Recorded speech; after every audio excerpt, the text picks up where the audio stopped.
Hello, hello, and welcome to a second installment of the show. Welcome back. I hope everybody is having a good day today. And today is a special day, of course, because it is Juneteenth. Happy Juneteenth to everybody. I hope everybody's having a smooth day. Yeah, it's very special, man, for the African American culture, and it's just one to be celebrated. It seems like now everybody wants to celebrate it because we're going through a lot of social issues, but it's well needed. I mean, it definitely is. So I just appreciate everybody who came out as usual. And yeah, so today we have a wonderful show for you. So we're going to begin with a lot of the NBA talk and just things that's happening. As far as players deciding whether they want to play this upcoming July because of social issues, and it's been a hot topic for many of the players who's really been vocal about having change in the world. So we're gonna go ahead and talk about that, and then we are also going to talk about some NFL. We bring the NFL is getting closer and closer to that time. So we're going to go ahead and talk about a couple of topics about that. And hold on, let me make it formal. Welcome to the show. And so yeah, we definitely want to go ahead and talk about some of the NFL topics, and we're also going to have NFL predictions like we had last week with the NBA. We're gonna go ahead and move forward to the NFL. We're going to talk about some division winners we might see out there. So yeah, by all means, let's go ahead and get started. So to begin the show, we're going to talk about what we talked about earlier about basketball players deciding if they want to play in the upcoming July next month because of social change. And so we're gonna go ahead and talk about it. So there's been many players that's been vocal about possibly not playing.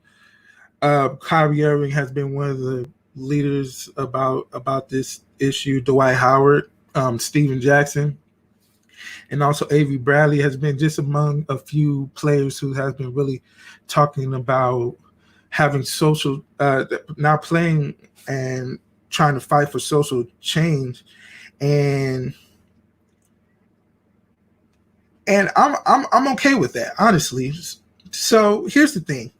I'm with both sides on this subject because me and the players believe that if they do play and have a season, then it will it will bring a distraction into the bigger cause, which is what we're trying to do is ending police brutality, trying to get some change in the world in the African American community. And it takes a big person to really say, look, I won't work.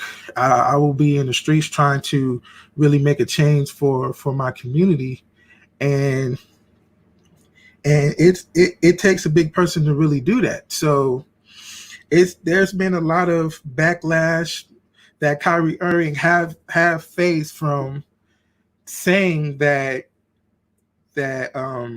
he will take a step back and some of the players shouldn't play because of this. Now, the reason why I believe Kyrie Irving is taking a lot of backlash is because maybe he's not all the way thinking it through. There has been some other players. Austin Rivers, I believe, has been one of the earlier ones to really talk about how, NBA players, it's two sides to every coin, right? He's talking about some of the NBA players not making as much money as some of these star players who are talking about, trying not to return to the NBA to make a change. And some of the NBA players, not saying that they are not trying to make that change, But we have to be realistic. Some of these NBA players are rookies. They have to deal with their rookie contracts, and they haven't been making much money because of the pandemic, and they're not playing. So it's kind of harder on them to really stay afloat because, rookie contracts don't really go too far. It doesn't get into maybe your fourth year in the league where you really start seeing that real NBA money. So Austin Rivers talked about that. And also, he talked about how the NBA has ways of bringing people together, which is very true. The NBA do find ways to bring many cultures together. Maybe for those 2 and 3 hours, you get to see fans, black, white, Asian, Indian. It's a beautiful thing. Basketball is one of those sports that just brings people together. That it'll bring unity for each other, and that's one of those things. That's why I'm on both sides. Now, the NBA part is, like I said, brings unity. It brings, some joy into the world basically this whole year haven't seen any joy in the whole year. So it's been tough. The NBA could bring that joy back. On the other side, I do applaud some of the players who do want to step up and make a change in the world. And it's going to take a long time to bring change in this world, and you have to continuously fight for what is right, and you really have to applaud those players who want to step up, who wants to make that change, and who is willing to step down from their jobs and say, "Hey, I'm ready to do this. We know we have a problem here in America, in our African American community, and there's something that needs to be done." And the players are using their platforms to really express that, which is great. I appreciate that wholeheartedly. So there's two sides to every coin with this situation, and I know as sports fans, we want to see the NBA continue, and we want to have some closure in the season because we never seen anything like this. To be honest with you, like we never seen where sports just completely stops, right? Even back in the days when we had these problems with trying to have social change, things continue to go on, right? Basketball was still going. Players was wearing shirts, relaying a message on the inequality in the United States justice system. So sports was continuing on.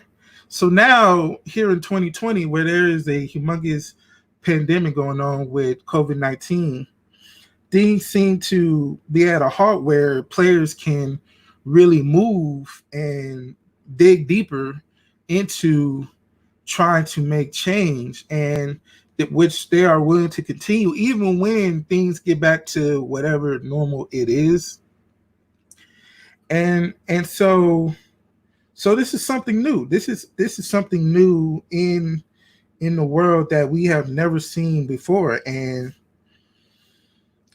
for us, we have to adapt to it. Like, this is the real deal. Players might not play, and is it going to hurt their team? Maybe. I mean, of course, we all want to see our favorite players play on our favorite teams, especially going into the late season, going into the playoffs, where it's grind time, and players want to win that championship. But it's bigger than basketball. Some things are bigger than basketball, and I believe this is one of those things that is bigger than basketball. And so we really have to look both ways at this situation. It's look, the sports fan in me wants, like, look, come on, let's finish the season. it's been a great season. It's like been up in the air. We all seen in the past either it was the Warriors or the Cavaliers playing in the finals, and we kind of knew what was going to happen. This year's been great in the NBA. It's been different teams who's been stepping up and really, really, really taking in that new championship role, because we know it's going to be different. We know Toronto is still playing their best, so Toronto could make it, but it's a lot of different teams that we haven't seen in a while in the NBA. So we want to finish the season, right? Sports fans, we all know we want to finish that season. So it would be great if they did, but like I said, it's bigger than basketball sometimes, and we all know there's a problem in America with how Americans treat African Americans, and we do need to find a change in the world, and seeing NBA players using their platforms, people will follow their lead. I mean, these guys are idols to some people. And the word is bond sometimes. So this is one of those times where they could just stop everything and really focus on making that change. So, like I said, if you want to go ahead and comment on the issue, you can go ahead and do that, and we can definitely talk about it. You can go ahead and comment. I'm both on YouTube and Facebook. Last week, Facebook, I kind of had to go in there and read your comments from there. But if you do go on YouTube, it does pop up on the comment section. I can put it right down here, and it can show up on the screen. We can go ahead and talk about it. So if you see me looking over here, you kind of know I'm trying to see the Facebook comments on my laptop. So please, by all means, go ahead and talk about anything that you would love to talk about. So we are going to go ahead and continue on into other topics. We are going to go ahead and talk about Hard Knocks. So just recently,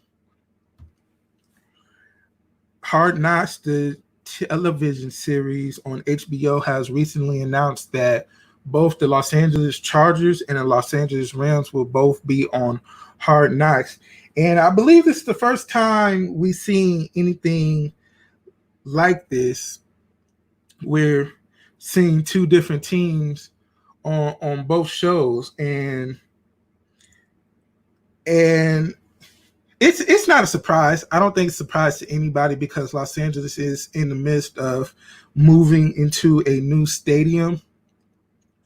I believe it's the SoFi Stadium that's in Inglewood out here in Los Angeles. And for me, who's seen the stadium firsthand and its creation, it's a beautiful stadium. It is going to be an absolute eye candy there in Los Angeles. It's going to bring a lot of tourists who love the Los Angeles Rams and the Los Angeles Chargers, and it's also going to bring many fans who usually doesn't come to the games from both of the teams because they want to see change. Don't get me wrong, we kind of all know how the Los Angeles Chargers work. They really don't bring much fans into their games, which is really sad, because Los Angeles is one of the biggest cities in the world, which is outrageous to think nobody would want to come and watch the Chargers game. So bringing in this new stadium, I'm pretty sure their attendance is going to go up tenfold, because many season ticket holders, many people who usually go to Chargers games religiously wants to see what the Chargers have put into their new stadium. And so it's beautiful. It is absolutely beautiful. And so we're going to see how that works. The Rams and the Chargers are going to be sharing the stadium. So they're going. So HBO Hard Knocks is going to go into that journey of really seeing how they transition into the new stadium. Just they're probably going to show a lot of tours of the new stadium, and when they start having their preseason games, it's going to be um, it's going to be good to see how the stadium is active. It's going to be lively. Fans are going to love it. Now, as I say, the Rams and the Chargers are really transitioning into a new era, a new world into this season, because Hard Knocks usually highlights some of the best players that they have. So they have a lot of players to highlight this year, but it's a new season for both of these teams. Now think about it. For the Rams, we're gonna start with the Rams. It's no more Todd Gurley there. He's moved on to go play for Atlanta. Who's going to be the main guy that steps up in Hard Knocks and takes that spotlight? Jared Goff, maybe. It could be Jared Goff. Could be Jared Goff. It could be somebody else. It's very different. It's going to be interesting to see how the Rams manage without one of their key players. And just also think about it. Also, we're going to talk about the Chargers. It's no more Melvin Gordon. He's moved on to Denver. And also no more Phillip Rivers, who's been there for years. He's moved on to Indiana. This is new. This is going to be new for both of these teams. So I'm interested to see how maybe they bring in Justin Herbert. They drafted him out of Oregon, the quarterback from Oregon. It was a big guy. He's a big guy, big arm, and he's an attractive figure. He fit. I think he fits that LA lifestyle. He looks like one of those guys that looks like he's going to adapt to the LA lifestyle. So I can see him having a lot of spotlight. Now the Chargers is going to have a lot of quarterback controversy because Tyrod Taylor is there. He's a proven vet. He's one of those players. He could be hot or cold. One day he can just use his legs and create a lot of offense for him. But sometimes, some games he's a different human, and it's bad. So we have to see who takes the leadership into becoming the starting quarterback for the LA Chargers. We all know Eckerson. He's Elker. He's a running back. He stepped up for the Chargers when Melvin Gordon was on a long holdout. He was on a long holdout. And he stepped up and he pretty much pushed Melvin Gordon out the door of LA. So I'm excited to see how he transitioned his game into the starting running back position. Now, we all know that the Chargers didn't have the best of years last year, so we're going to see on Hard Knocks how what they do and what they try to implement to make themselves better in the NFL. And the Rams, who had a disappointing season after they made the Super Bowl 2 years ago, lost to the New England Patriots. This was a real low-scoring game, man. That was a real low-scoring game. So we're gonna see how the Rams play out. Like I said, no Todd Gurley, but always the spotlight is going to be on Aaron Donald, who is an absolute monster. On defense. That man himself could stop an entire offense. He's been great for the past like 4 or 5 years. But I believe the past 3 years has been his best.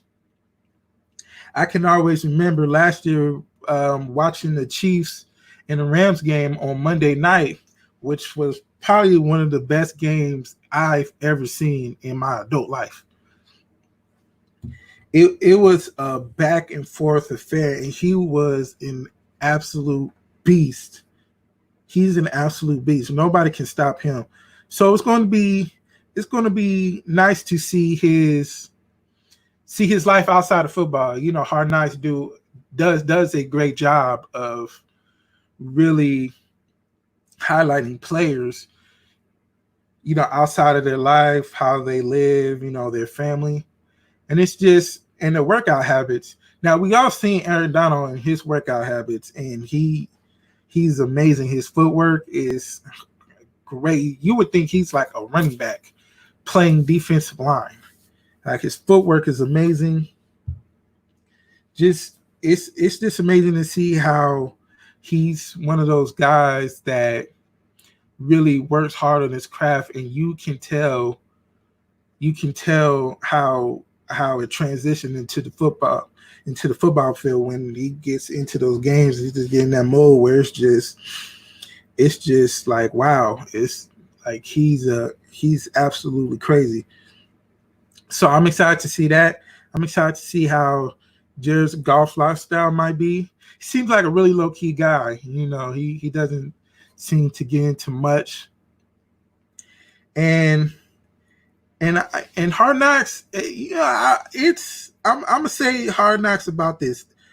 Hard Knocks need a good bounce back year. You know, last year they had it to where last year they had the Oakland Raiders.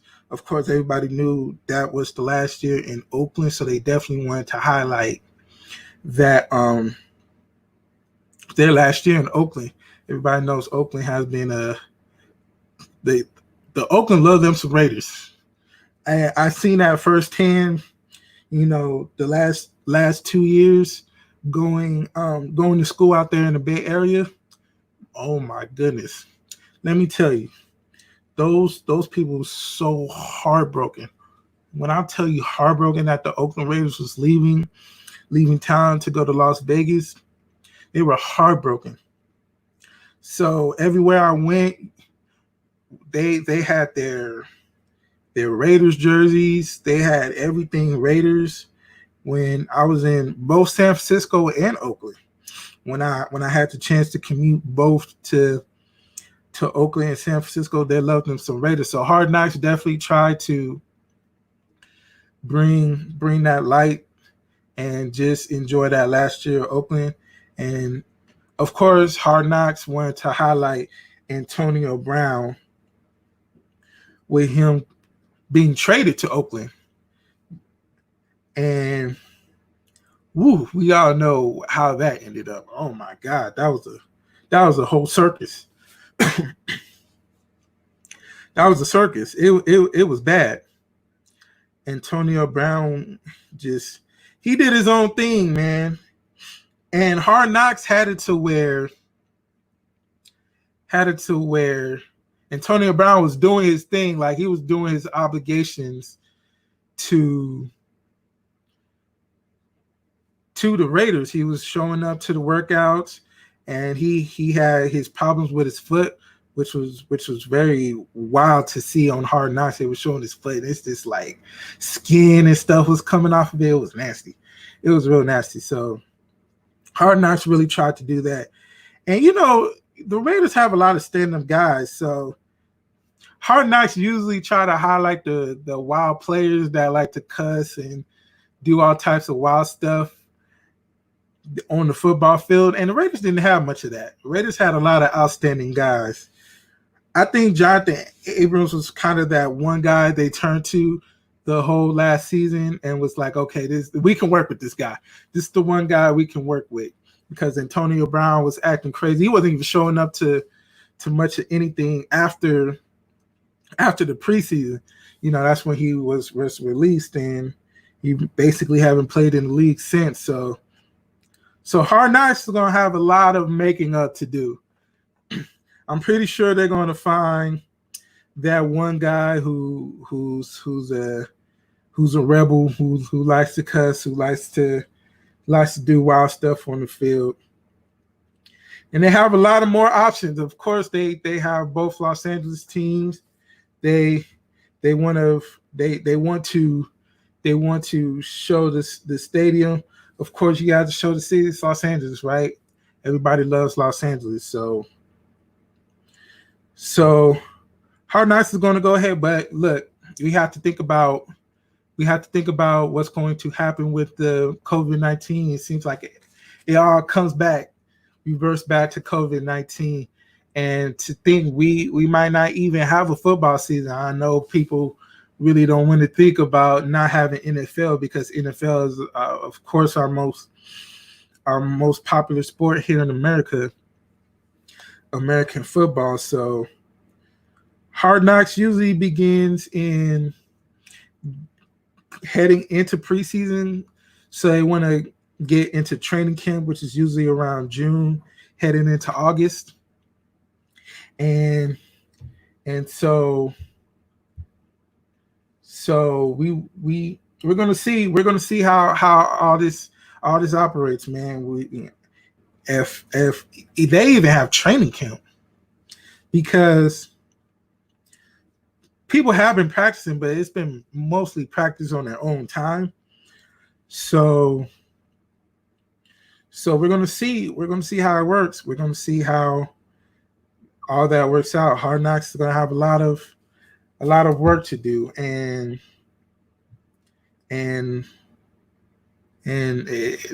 we're gonna have to see. That's all I can say. This pandemic is real. We want to make sure all the players are safe. We don't want to make sure all the people who work there are safe. And so if they continue on with the production, by all means, I'm going to watch it. I do it all the time. I love Hard Knocks. I do. I love Hard Knocks. It's a great show. And so we're going to see how that works. So we are going to go ahead and continue on. Like I said, guys, you can always go ahead and comment. Love to interact with you guys, have feedback with you guys. And so, yeah, if you have any questions, comments, concerns, by all means, go ahead. We can go ahead and have a discussion. Like I said, Facebook, I have to see right here on my laptop. So I'm constantly checking on my laptop to make sure that I can get to you guys' comments. And also, I have YouTube. I can see the comments here. I have to figure out how I can go ahead and get both of them on together. But yes, definitely on YouTube, I can go ahead and I can highlight your comments on my page right down here, so you can go ahead and see it. So if you want to go ahead and comment on YouTube, we can go ahead and do that. So as we are going to go ahead and continue on with the show, we are going to go ahead and talk about NFL predictions. We're going to talk about our division winners, who we think are going to go ahead and win all the divisions in the NFL. So we had our NBA predictions. We basically went through the whole thing, the finals, the playoffs, since it's close to the NBA playoffs. And so we are going to go ahead and get our way too early predictions for the NFL division winners. So let's go ahead and start that up. So let me go ahead and formally do that. So bang, there we go. So let's go ahead. I got my trusty pencil this time. So by all means, let's go ahead and get into it. So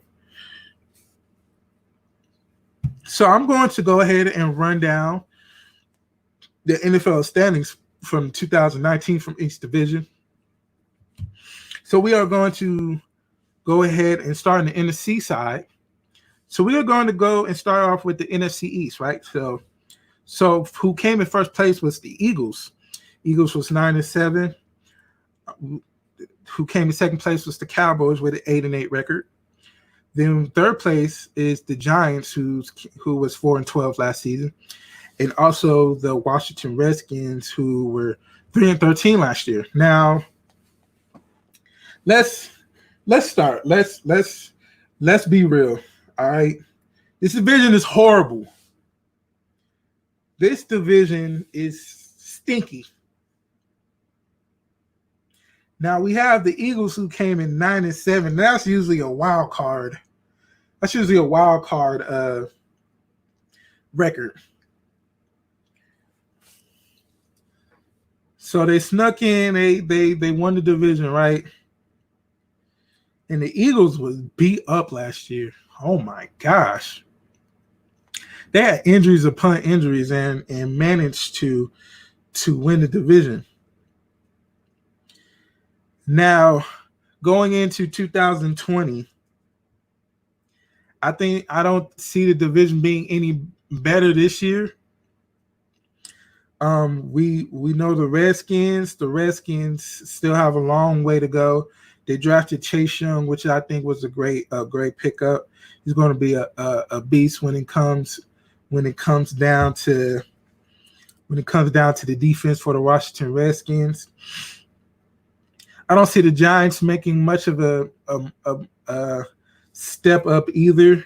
I think Daniel Jones still has a lot of training days to go, so they have to rely a lot on Saquon Barkley, which means you can put 8 players in the box and pretty much bottle up Saquon Barkley. And it's going to be a lot to rely on Daniel Jones. His arm, he can create offense with his legs from time to time, but he's going to have to get the ball down the field a lot. So I don't see the Giants making much of a move either. If I had to say, I think the Redskins will come in last again, and also the Giants. Now, I think the only two who's going to be competitive will be the Eagles and the Cowboys. I don't think the Eagles did much to make themselves better in the offseason. They drafted a wide receiver, and forgive me, I can't remember his name, which is going to help Carson Wentz out. And also drafting Jalen Hurts from Oklahoma, which I still have zero idea why they would do that. I have zero idea why the Eagles would go ahead and draft him when they have Carson Wentz. The only reason I could think that the Eagles would draft Jalen Hurts is because we know Carson Wentz's track record of being injured. So maybe they want to bring in that secure backup to really help Carson Wentz just in case he gets hurt. So I see the Eagles coming in second in the division. I see the Eagles coming in second. I think it might be an 8-8 or maybe 9-7 again. But I see the Cowboys winning the NFC East. Dak Prescott he's a good quarterback. He's an above average quarterback. I wouldn't put him at a superstar level. Definitely above average. So definitely an above average quarterback. And he gets the job done. They paid Amari Cooper a lot of money there. They paid Amari Cooper a lot of money to stay in Dallas. We all know he can produce at a high rate. He still finds ways to drop balls, and he has to come up a little bit better in primetime games, with those games that really matter. Well, all games matter in the NFL, but it's just some of those games you just know it's time to step up. And Amari Cooper needs to do that just a little bit more. Just a little bit more. And so they also gave Dak Prescott another weapon, bringing in CeeDee Lamb. CeeDee Lamb is a great wide receiver. He was great in college. I think his game is going to transition well into the NFL, and that's another good weapon for the Cowboys. So I see the Cowboys winning the division. I think it's going to be a 10-win season. I think, they're going to get Ezekiel Elliott going. Ezekiel Elliott's going to get his yards as always, and that's going to open up the play action pass to either Amari Cooper or a CeeDee Lamb. So I do see the Cowboys winning the NFC East. I do see that. So we are going to go ahead and continue on. And let me make sure I can see everybody's comment. Like I said, if you want to go ahead and comment on YouTube, you can go ahead and do that. And so let's continue on. Let's continue on. We have the NFC West. So we have the NFC West, the 49ers, who came in first with a 13-3 record. The Seattle Seahawks, who were second place 2019 with an 11-5 record. The Los Angeles Rams, who came in at a 9-7 record. And the Arizona Cardinals, who were dead last with 5-10 record. And this has been one of the best divisions in all of football. I cannot lie to you. One of the best divisions in all of football. It's been competitive. It's been competitive for many years now. It's been real competitive, man. It seems like the Seahawks is always a great team. 49ers came out of nowhere last year.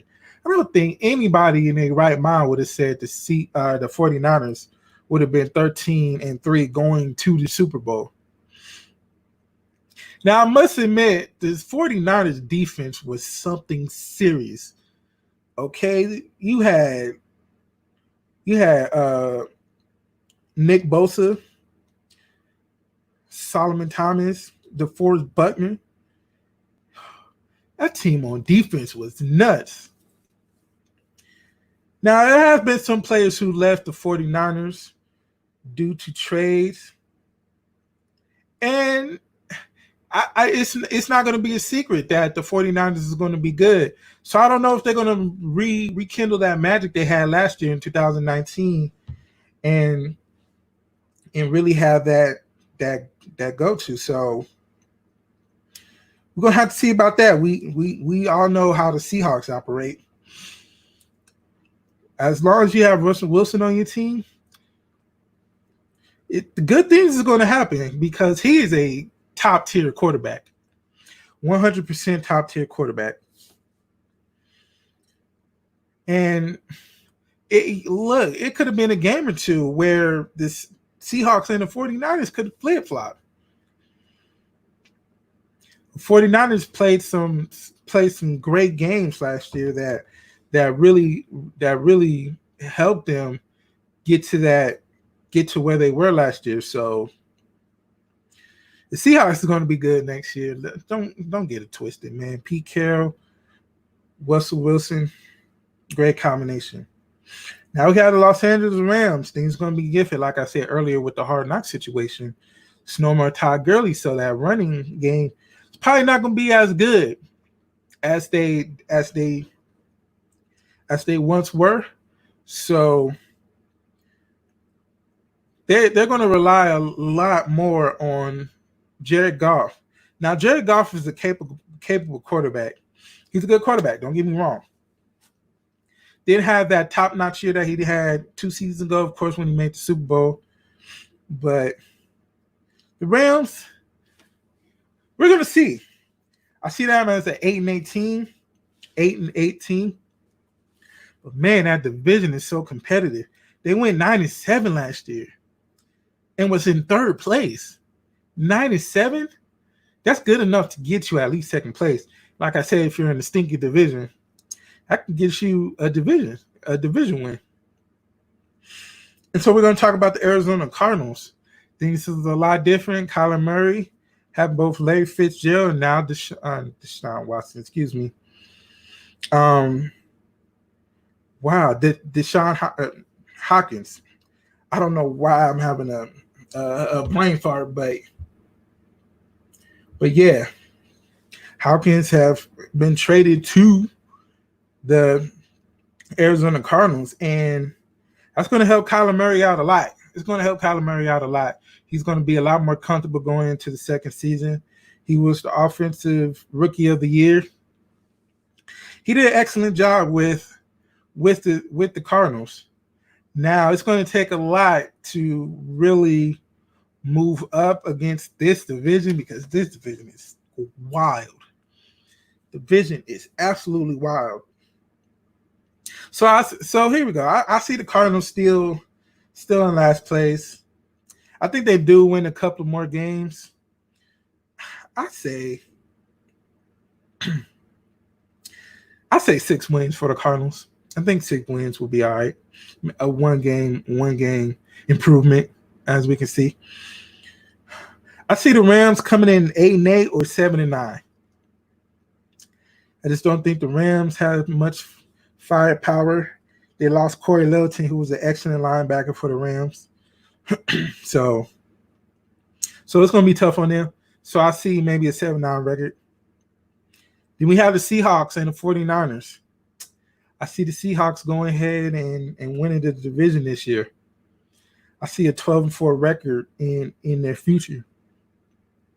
The team's excellent. They play well. It's hard to win in their home field because it's loud as heck in Seattle. Loud as heck in Seattle, so you can barely focus in Seattle. So I see them go ahead and win the division. I see 13 wins I see 13 wins. And then we're going to have the 49ers. I see 10 wins coming in second. Are they going to have that Super Bowl hangover that many teams seem to have? So I see 10 wins happening. I see 10 wins happening. I see them making a wild card. So let's go ahead and continue on. So we are going to go ahead and continue on with the NFC North. So last year in 2019, the Packers were 13-3. We have the Minnesota Vikings with a 10-6 record. Chicago Bears, who were an even 8-8. And also the Detroit Lions, who were 3-12 last season. So let's talk about this division. The Packers was all hands on deck last year. Aaron Rodgers was amazing as always. How you doing, Bruno? Welcome to the show, man. I appreciate you coming out. So I see Aaron Rodgers. Aaron Rodgers was all hands on deck last year, like he always is. It was a transition because they had a new coach, but man, they seemed to work well together. Of course, it was a bumpy start, but once they figured out how to work well together, amazing. I was a great team. Then you have Minnesota. Minnesota is always one of those teams who's under the radar. Nobody really knows what Minnesota is going to do. And they played well. They played well. Kirk Cousins is one of those hot and cold players again. You never know what he can get. Adam Thielen was hurt like the whole year, so that doesn't help at all. That doesn't help them at all. But they still managed to really play hard. Excuse me. And so we had the Chicago Bears. The Chicago Bears, who really underachieved last year. But goodness gracious, man, Mitchell Trubisky is not the answer for Chicago. Man, He's not the answer. He's a really bad quarterback. I cannot lie to you. Not a good quarterback at all. So you can tell how it was bad. They underachieved. That defense was still on go, man. Khalil Mack was still the man, still doing this thing, and so the Bears underachieved, and we all know Detroit. Oh gosh, Matt Stafford was basically hurt almost all year.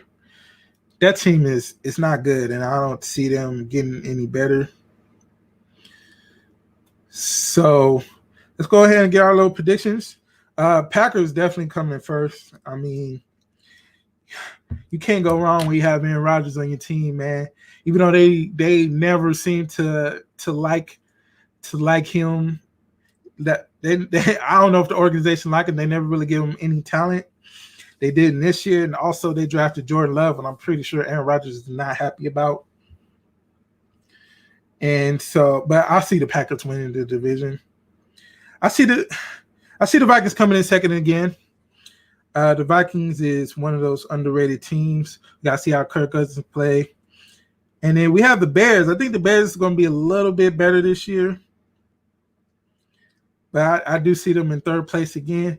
It's going to be a tight one between the Vikings and the Bears, trying to go for that second place, try to go for that wild card spot.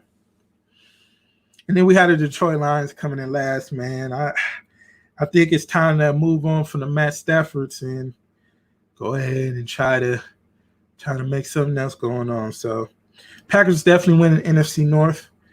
And so, yeah, we go ahead and continue on. The last division in the NFC is NFC South. We have the Saints, who was 13-3 last year. The Atlanta Falcons, who were 7-9. The Tampa Bay Bucks, who was 7-9 as well. And also the Carolina Panthers, who was 5-11. So this division is going to be very competitive. Let's be real. Tom Brady is in that division now. Ron Gronkowski came over.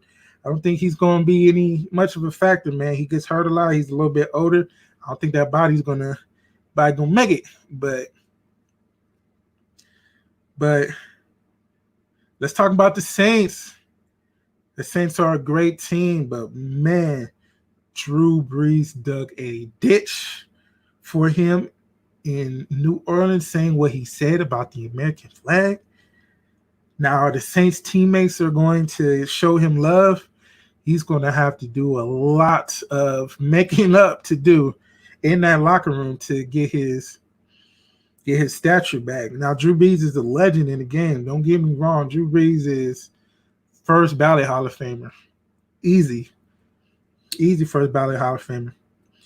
So he's going to play. He's still going to ball out. It's just if his teammates going to get a line, that offensive line going to even protect him, man, he dug a ditch. Oh, my gosh. It's really bad. And we're going to talk about the Atlanta Falcons. The Atlanta Falcons, you never know. It was a down year for them last year. Atlanta Falcons could easily be a great team in that division. Matt Ryan's a great quarterback. I would say he's a Hall of Fame quarterback. That defense had to get it together, though. Oh, gosh, they're not good. Then we had the Carolina Panthers, man. They're going through a big transition phase. No more Cam Newton there. So we have Teddy Bridgewater, who's going to take over. And Teddy Bridgewater is a great quarterback. He held it down while Drew Brees was out with his hand injury. But the Panthers, man, they rely so much on Christian McCaffrey, who got a big payday this offseason. Everybody's going to try to come for him. He's that whole offense to me. And they really don't play enough defense to stay in the game, so they got to outscore a lot of teams. So if they don't outscore a lot of teams, then it's bad. It's bad for them. So let's continue on. I see the Saints winning the division if they can get everything together and have everything in order. Alvin Kamara, Michael Thomas, it's a great team. I see the Bucks coming in second. I think Tom Brady's going to work his magic. The Bucks play excellent defense. So if Tom Brady can go ahead and get them scores for them, I see them coming in second. That's going to be a tight division. I see the Falcons coming in third, but I see them being a competitive team. I see them at least 8-8. And the Panthers coming in dead last. I don't think they have enough to really be competitive in this great division. So, yeah, that's it for the NFC side. So we are going to go ahead and continue with the AFC East. So we have the AFC East division. So we have the Patriots last year who came in at 12-4 record. Now the Buffalo Bills who was 10-6 last year. The New York Jets who were 7-9. Then we have the Miami Dolphins who were 5-11 last year. This division is up for grabs this year, man. This division is up for grabs. There's no more Tom Brady in the division. No more Tom Brady. So he was pretty much the reason why nobody else won the division. He was the best quarterback in the game for years. So now he's gone, man. It's up. It's up there. It's who takes it now? Buffalo. Buffalo was a great team. They played amazing defense. It seems like Allen, the quarterback for Buffalo, he really had a great season. He's coming into his own this year. He coming to his own last year, excuse me. It could be it. New York Jets, they was under the radar team. They played hard. Now it's going to be different because Jamal Adams is requesting the trade, so that defense, man, might not be it. So we're going to have to see how that operates. And we know Miami. I think it's going to be another down year for them. I think they're going to be a little bit more competitive next year when Tua Tagovailoa. I butchered the name. Don't. We're gonna move on. We're gonna move on for that. Don't worry about it. Anyway, so we're gonna move on for that. So yeah, it's gonna be another down year for them. Fitzgerald is one of those hot and cold quarterbacks. I like to say he's like one of the best quarterbacks for 3 weeks, and then the next 6 weeks he stinks. All right, so I see the Bills, man. The Bills winning the division this year. It's some new blood going on in the AFC West. Now I see the Jets coming in second. I think the Jets is going to go ahead and, make that leap of faith. I think Sam Darnold is going to I think it's going to be his breakout year. Sam Darnold's breakout year for sure. I see the Patriots coming in third. They really haven't made much moves for a quarterback. They have Statham, who's just there. He has like no experience in the league, so because he was sitting behind Tom Brady, and of course nobody's replacing Tom Brady.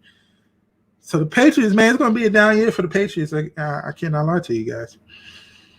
And then we have the Dolphins, who I think is going to come in last again, but they have upside. I think they're going to make it a leap, not this year, but next year. So let's continue on in the AFC West. Last year, the Chiefs, who came in at 12-4 record. Then we have the Broncos, who had a 7-9 record. Also, the Las Vegas Raiders now, who came in at 7-9 record, and the Los Angeles Chargers. Now let's be 100%, man. The Chiefs are winning that division. They basically brought back everybody who played on that Super Bowl winning team. They brought back everybody. And as long as you got Patrick Mahomes on that team, you can do no wrong. Man, the Chiefs traded up. They got a diamond in the rough with Patrick Mahomes. Tyreek Hill is still there, fast as heck. Look, man. It's the Chiefs, man. And we have the Broncos who didn't start off too well last season. Who didn't start off last season. Thank you, Mr. Rodriguez. I appreciate the comment. Yeah, the Broncos who came in 7-9 didn't have a good start with the season. That Joe Flacco experience didn't work at all. So they brought in Drew Lock, who was a feisty guy and got them a lot of wins. So they're gonna be all right. So we have the Las Vegas Raiders who had upside, who has upside this year. You know, Derek Carr has more weapons to work with, bringing in Henry Ruggs the third. Also got Josh Jacobs, who's the stud running back. And then they're getting some key players back, like Abrams, who was injured all last year. We're gonna have to see how he rocks this year. But the Raiders, we know that they can score. It's just their defense has been disgusting for at least 6 to 7 years. Like, it's like every time teams take the field, it's a touchdown. So Raiders got to work on defense. Then we have the Chargers, who's, like I said, is going through a lot of transitioning phases. They have a young quarterback, so they got a quarterback controversy. Their defense really wasn't all that. But they had a lot of injuries, so they're going to bring back Derwin James, I believe.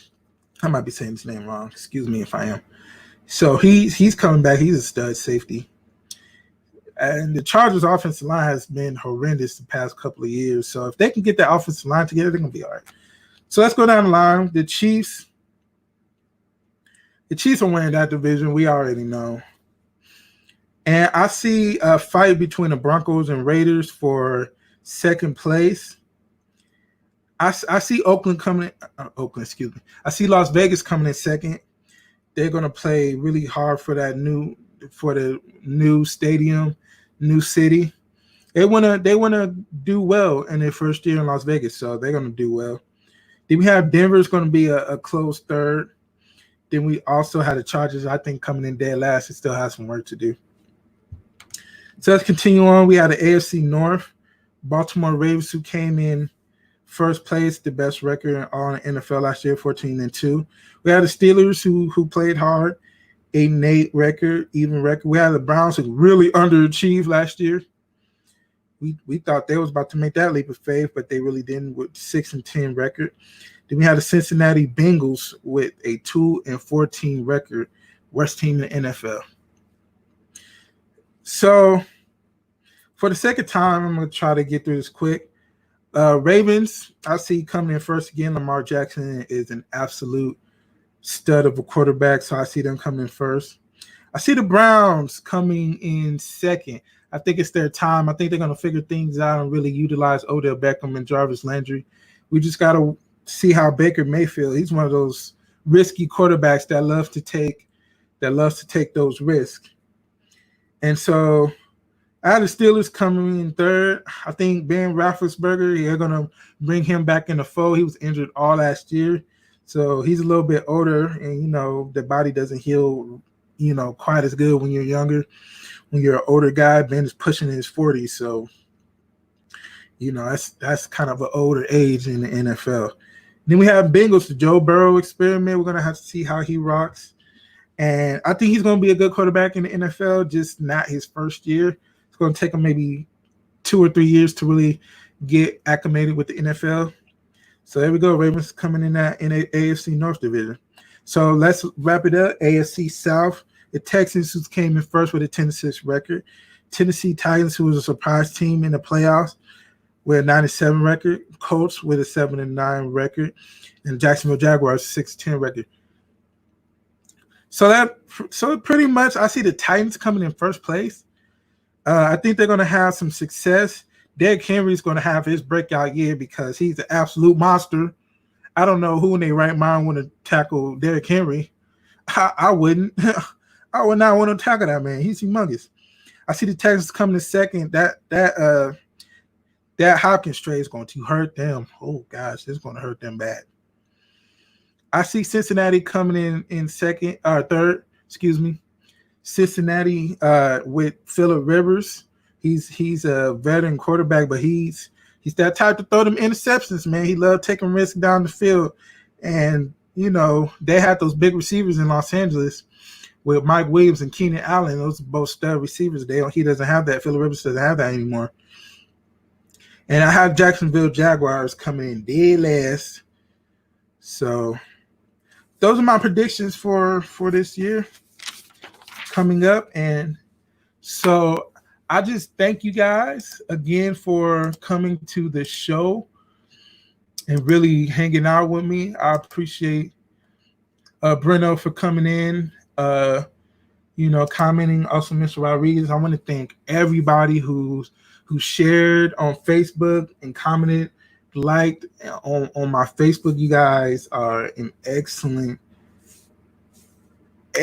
peoples. And I appreciate you wholeheartedly that you would come and take the time out to watch the show. So I will be back again next Friday at noon Pacific Standard Time. We'll go ahead and talk about more hot topics in the worldwide of sports. I know sports is coming back. The MLS, like I said, is coming back, I believe, next week. And we're going to go ahead and just go and dive right back into it as always. So I appreciate you as always, and I'll see you guys next week. All right. See you guys later.